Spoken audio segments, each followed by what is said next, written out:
Hey guys, what's going on? In the workshop again.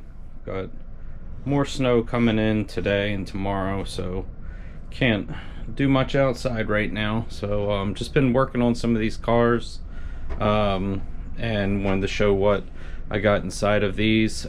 This is the dual motor low voltage build that I did. It's got some perfect pass stuff in it. Did the Porsche body just to throw something different out there, because it's not really the go-to body for too many guys, but wanted to try it out. So the setup in here is pretty simple. I did do the Ghost units last season, but I built this car a couple years ago around the time when Raz did the chassis, and wanted to do some of the parts that he had, but I also wanted to keep it simple and not go crazy with the weight and stuff like that, because I really wanted to use these TP 4060 motors. So it's 4060 CMs. They're relatively small. A lot of us go to the 4070s or 80s, but I knew these had good potential running. I ran one on 4S in a Rolero in my Vendetta. I did some good numbers with it, so really wanted to see what they could do with a dual. 4S, we have this thing up to 194, which is pretty wild. Last year I had that goal of 190, and I was able to get up to 194. So I don't know. We'll see. I'm gonna try for getting closer to 200, but it's a push. It really would take a perfect run. I'm not sure if I can do it with this setup, but I will try. Yeah, so overall I didn't go crazy with this one. I started with Raz's chassis, and of course I did do the center drive line with the perfect pass stuff. As far as the rest of the car goes, I had gotten the GPM rear links and wanted to try them, so I threw those on there. The rest of the arms are stock with the exception of the front lowers. I did throw some perfect pass springs on, and then the other day I just installed his top brace. So didn't go crazy with the build overall on this thing. Still using all the stock front stuff. I did do the upgraded steering linkage in there, the servo saver delete. But yeah, so 194. My plan is, once I get a few more runs with this car on 4S, I'm going to do 6S, but these motors are really meant for 4S, so I'm going to do a 4070 dual setup, some 6S motors. So once I'm finished with the 4, I'm going to move the 6, but using some 4070s, and then that'll probably be what I run most of this car this year, will be those 4070s. Keep the rest of it the same, but see what I can get it to on 6S. So might get a PB with that. Yeah, so that's pretty much it for this car, and where I'm at with it and what my goals are going to be this year. The other car that I have here is my 3 Motor Limitless that got annihilated, not last year, but the year before. It hooked hard right after the car passed me at 196. There was some kind of failure with as much damage that happened from the impact. I wasn't really able to figure it out, but the car was tracking perfectly, and then it just hooked hard right out of nowhere. So something let go. In dismantling what was left of it, there was like shear diff pins and all kinds of stuff. So it was really impossible to figure out, but I am finally retiring the body. This thing I've had almost 4 years, I think, but it's got duct tape, it's got glue, it's got patches and everything. So I did do a new body. Put a little bit more black on the front because the gold was actually just disappearing. That's why this body started all gold, and I had to paint the front black because I couldn't see it on my road even with the LED lights. So got a new body. That's all ready to go. I kind of kept the same gold and black theme for it, but it is definitely my most built car as far as the components inside, like what I've changed on it. I really did a lot of the perfect pass stuff on this car. Most of my cars are not built like this. Most of my cars start out as stock as possible, and I change what I need as I need, and that's how I sort of like to build my cars. I just change what, you know, I need to get that car running as good as possible. But this one I kind of went out and, you know, rebuilt. I did start from scratch, so I started with a perfect pass chassis, and I wasn't actually sure what I was going to do with the car, but I decided to rebuild it with a 3-motor setup.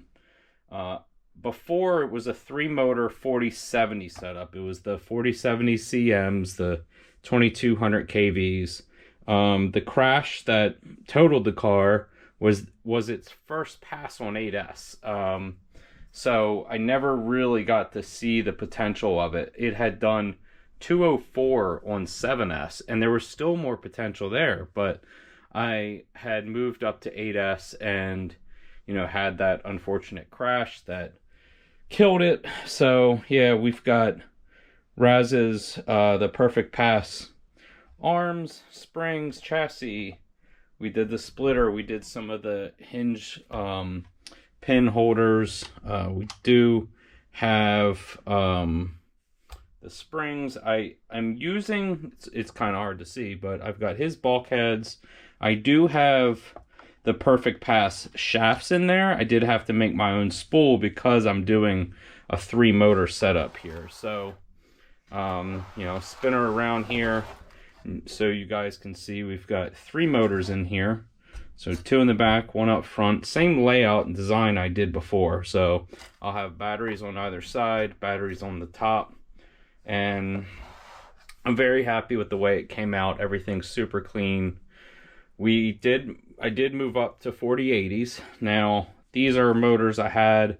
2 of them were in my orange dual motor Habal that I had run 8S setup with. I think my fastest on my road is 211. That is my overall PB, and it was done with 2 of these motors. And then the other one was in a single. And again, I mean, I did really good numbers, 190 plus as a single. So decided to take those 3 motors because those other cars have evolved and I've taken these motors out. The orange Habal is becoming a 12S dual, and the single motor this was in, you know, I've got some other motor in there now. I can't even remember what car it was. I think that car went to 12S, now it's back to 8S. So, you know, I play around with all kinds of different setups and voltages and just have fun with what I got. But yeah, so I'm very much looking forward to running this thing. We've got 3 of the Ghost 8S units. Pretty much built everything in this car as much as I could and wanted to. And yeah, I am looking forward to it. I will dial it in on 6S on my road, and then my goal is to meet up with James this year at his airport with a few of these cars, some of my faster, you know, cars that have a little bit more potential. It lowers the risk a little bit compared to running on my road. It just can be, it's tough. I mean, I've got maybe 10 feet wide of a lane that I have to stay in, and you know I've done great numbers on the road, but at the same time I feel like I'm always kind of right on that verge of it going extremely bad at those speeds. So I will dial this in on 6S, and my goal is to hopefully get it around 200 on 6S, maybe 190s, and then move it to 8S and see what we can do. But I'm very happy with the way this thing came out. Really looking forward to what I can do with it this year. It's pretty unique. I think, You know, this car originally, I know it was the first 3-motor car I had seen. I ended up building my stretched Habal VT2, which is up here, which I also haven't ran in a while, but that also has a 3-motor 4080 setup.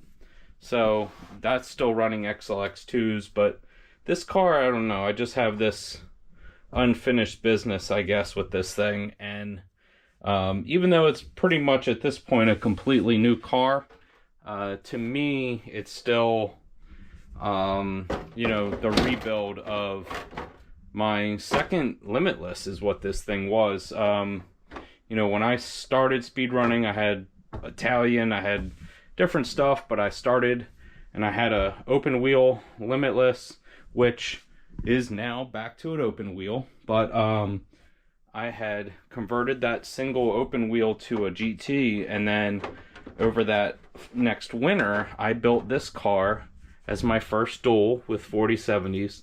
Then it evolved into a 3-motor 4070 setup. Then we crashed it and it sat for a year, and now it's rebuilt. So I don't know, it's been kind of a long time process with this car. I'm really excited to see what I can do with it now. So yeah, that's it, guys. It's my 2 Limitless multiple motor setups, and it's where we're at. We still got, I don't know, another month of weather here, so you know, we almost got another blizzard. We're still seeing how much snow we're gonna get. It's gonna be snowing all night and tomorrow. And anyway, that's pretty much it, guys. You know, this is what I've done with these cars and what my goals are with them this season. And I think that's pretty much it. Oh, there's one other thing I wanted to touch base on real quick. So Raz's top mount, his top plate, the top deck here. I showed the video with my 16S car, mounting the servo up top, just, you know, the overall layout of everything. This car runs the normal servo location. I did forget, well, I don't know if I forgot really, but it's just something I wanted to point out, because I was talking about it with James, that a couple people had reached out to him about the top deck and the motor mounts with the motor mount top plate. You don't use the PPS or the Perfect Pass, whatever motor mount you're using, you are not using the top plate anymore. The bearing holders will actually bolt directly to the top brace now. So if you try to use the aluminum top plate piece and then put this chassis plate on top of it, the top deck, it's going to bow, obviously. It's going to be up too high, so you can't do that. So you have to mount the bearing holders in here, and then, you know, your screws all go in. And I recommend keep your motors not meshed, and then as you do these screws, you just tighten them down. You know, you obviously put a tiny bit of Loctite, but you get them just tight enough that there's nothing binding, there's not anything, you know, over torqued, which can put a little pressure on that bearing in there. So just make sure that spins nice and free, and then you're set. But yeah, it does not use the motor mount piece. You're replacing it with this. And then the last thing I wanted to talk about, slide this out the way here, is a product from Saga that I've used a lot. And so we just finished up the HV ESC mount plates. So we have in this car, you can see, and I use them on a lot of my cars, but so for the XLX2 and Ghost Ace, Saga makes a aluminum motor plate, or aluminum ESC plate, that mounts to the chassis. It's got template holes for your chassis mount holes, and then it bolts to the ESC. I've been in crashes and these things have not moved. It has held that ESC tight. I've had ESCs eject before from using 3D printed plates similar to this and stuff like that. So I used to make my own out of aluminum and bend them, and they were not as strong. This is awesome. So he's got, you know, these already on the site. I really recommend them. It's super simple and clean. And so now we just finished up, just went through with him and gave him the measurements for this stuff. And so he finished them up, and it's got up to 5 mount holes, which is, you know, we gave him, Vincent and I kind of went through and gave him some of these measurements for this stuff. And I gave him the 2 M3 and then 1 M4 down here to spread it out. And that's probably what I'll run. But you could always do all 3 of the M4 mounts. I like having them, the ESC held like up a little higher, but yeah, I mean, they're really awesome. So I just got a few of them from him, and I'll be able to finish up one of my cars, but they are really simple and just very strong. So really recommend, if you need an ESC mount plate that puts the ESC sideways for whatever your setup is, if you reach out, he should have these on the website soon. I know he just finished them up yesterday. I got them today. But yeah, that's it. So ESC mount plates, the top deck. Yeah, so that's it, guys. Hopefully another few weeks here and we'll be able to get out running. That's my plan. I'm like itching to get out and get some of these cars going. But thanks for watching, guys. Take it easy.